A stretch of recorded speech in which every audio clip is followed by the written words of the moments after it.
Back in 2007, Tim Ferriss wrote a blog post that divided the language learning community. It was so controversial that it has garnered over 750 comments since it was posted. Ferriss is a Princeton graduate, the author of the massively popular book, The 4-Hour Workweek, and a language learner, just like you and me. And he believes he's uncovered the secret to grasping the basics of any language in just an hour. Today I'm taking a look at the technique he uses and giving you the lowdown on whether it's actually possible to learn a language in 1 hour or even 24 hours. Stick around.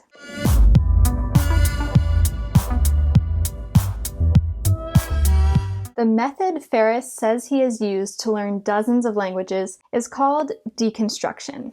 This technique is a sort of shortcut to help you quickly get a feel for the basic structures and rules of a language. We've told you that 80% of your success comes from 20% of your effort, a ratio known as the Pareto principle. And deconstructing language is one of the smart ways to start discovering a language and getting a quick payoff. By the way, if you want to learn more language hacks that rely on the Pareto principle and that we use here at MosaLingua, hit that subscribe button. And if you turn on your notifications, you can be sure you won't miss any new free language tips.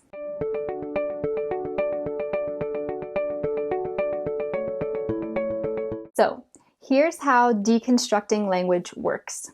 Instead of starting with a grammar textbook full of rules and exceptions that you probably won't remember anyway, you simply need a list of about 6 to 12 short example sentences in both your native language and translated into your target language. The sentences Ferriss uses as an example are the following, but the names and the nouns don't really matter, so you can change those if you want. La pomme est rouge. The apple is red. C'est la pomme de Jean. It is John's apple. Il donne la pomme à Jean. They give the apple to John. Nous lui donnons les pommes. We give him the apples. Il la donne à Jean. He gives it to John. Elle la lui donne. She gives it to him. Je dois la lui donner. I must give it to him. Je veux la lui donner.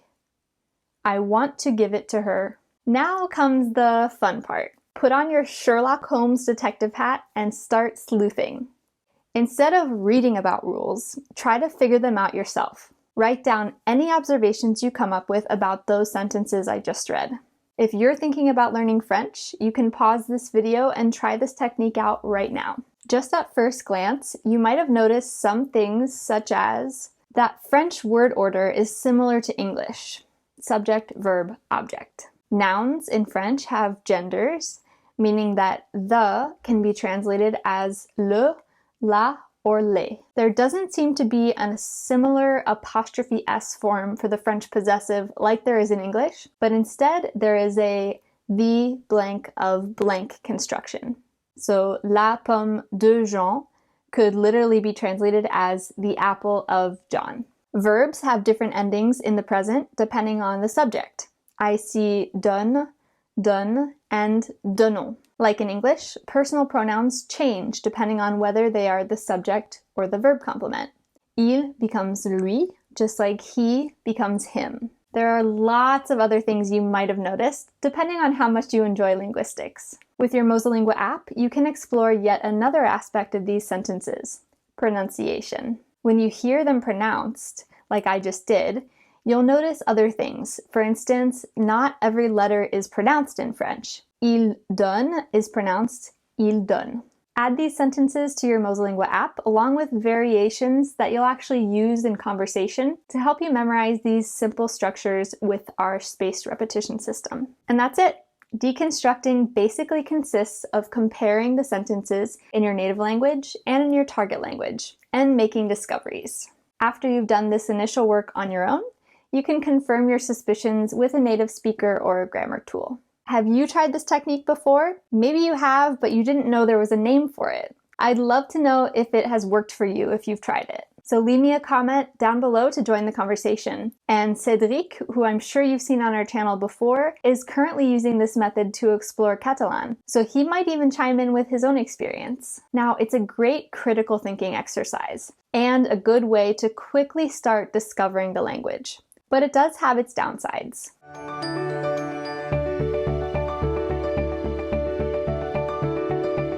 As you've seen, this method takes some skill and basic knowledge about language and grammar, like parts of speech, etc., in your native language. And while it will be exciting for some people who are into that sort of thing, others will find it difficult and maybe even tedious. But for those of you who don't love linguistics, don't worry if you don't have all the technical lingo to describe your findings. You'll still be able to try and apply your observations even if you don't know exactly what to call them. Now, even Ferriss admits in the post that he uses the first hour not to become fully conversational, but to discover some key things about a language in order to decide if he wants to continue, and to find out how long it might take him to reach fluency. If you're already set on learning a specific language, we don't think this is the first thing you need to do. It is a great first step into grammar study though, which you can take whenever you really feel the urge to start learning the structure of the language. But there are some other things you can do in the first hour or day that will help you discover your target language and build a great foundation for the rest of your studies.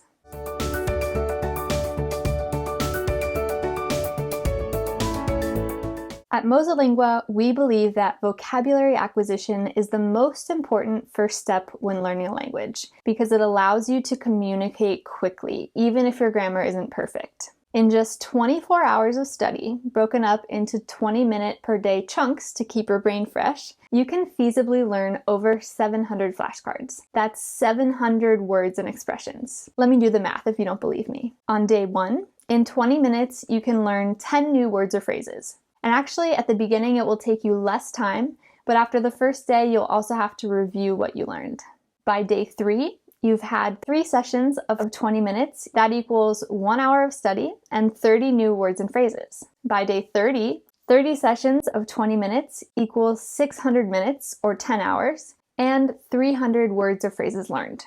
And by day 72, you will have had 72 sessions of 20 minutes, which equals 720 words or phrases learned in 1,440 minutes of study, which is exactly 24 hours. You can learn even more vocabulary in the first 24 hours by checking out a list of cognates, words you already know in your target language since they're the same in your native language. I also suggest optimizing your first 24 hours by first learning the things that will be most useful to you in conversation. That includes basic phrases and questions, as well as some hacks that can get you speaking more quickly. For example, there are ways to get around a lot of tricky conjugation by using modal verbs instead, but that's for another video. So, verdict? If you could really learn a language in just 1 hour, trust me, a lot more people would be bi, tri, and multilingual.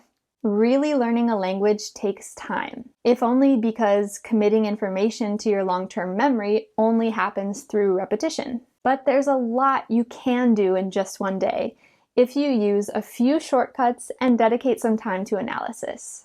And although we don't really recommend using it in the very first hour of your language study, that includes this neat little technique of deconstructing language. As I showed you, deconstructing language can teach you a lot about sentence structure. It can give you a basic understanding of simple concepts such as pronouns, possessives, and adjectives. It can help you identify problems you might run into further down the road, and it can give you an idea of how to adapt your learning process accordingly. And personally, I think that's an hour well spent, as long as you don't get unrealistic expectations about what can actually be accomplished in 60 minutes. That's all I have for you today. Take care and happy learning!